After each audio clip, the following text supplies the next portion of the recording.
నమస్కారం పిల్లలు, సిరి చిట్టి లోకంకి స్వాగతం. మునుపటి భాగంలో లంక యుద్ధం ప్రారంభమైంది.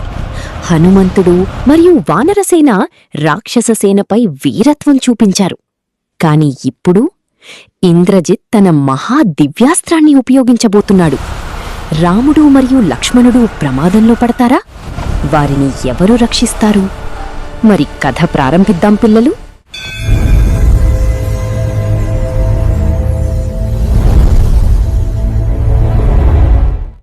లంక యుద్ధం మరింత భీకరంగా మారింది. వానరసేన మరియు రాక్షససేన మధ్య మహాసంగ్రామం కొనసాగుతోంది.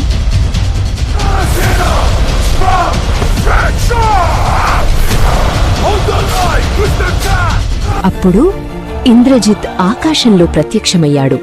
ఇప్పుడు రాముడి అంతం ప్రారంభమవుతుంది. ఇంద్రజిత్ తన మహా నాగాస్త్రాన్ని విడుదల చేశాడు. వేలాది దివ్య సర్పాలు ఆకాశం నుండి దూసుకొచ్చాయి.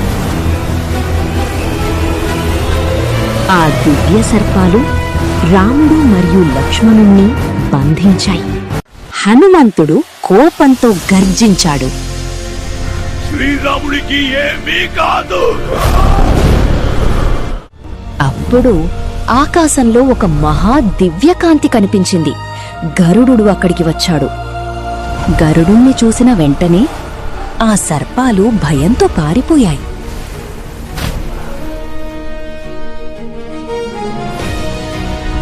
ధర్మం ఎప్పటికీ ఓడిపోదు. ఇంద్రజిత్ విఫలమవ్వడంతో రావణుడు తన మహాసోదరుడు కుంభకర్ణుణ్ణి మేల్కొలిపాడు.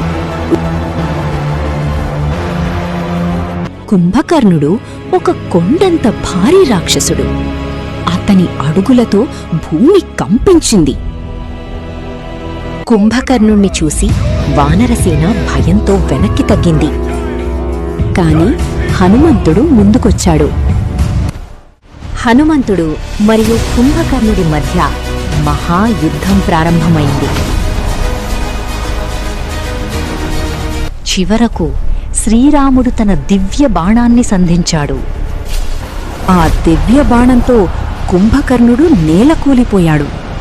లంక మొత్తం కంపించింది. ఇప్పుడు ఇంద్రజిత్ మళ్లీ ఏ మాయాయుద్ధం చేస్తాడు? లక్ష్మణుడు అతన్ని ఎలా ఎదుర్కొంటాడు? రావణుడి అంతం మరింత దగ్గర పడుతుందా? మరి ఈ అద్భుతమైన కథను తదుపరి భాగంలో చూద్దాం పిల్లలు.